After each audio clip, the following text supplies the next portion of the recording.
Околу 300 граѓани пројавиле интерес за згрижување на деца во своите семејства до август оваа година како дел од кампањата на секое дете му треба семејство.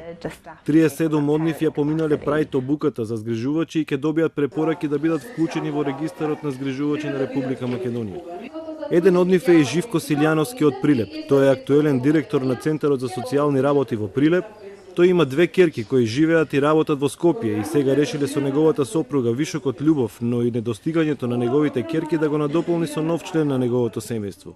Вишоко на љубов кој ради недостатокот на близина на моите ќерки го дадеме на некој кој е со потреба за таква работа и се надеваме дека ќе добијаме дете кое ќе биде соодветно и на нашите, би рекол, прилики и состојби во семејството, а и негова потреба да едноставно го удомиме во нашиот дом и семејство.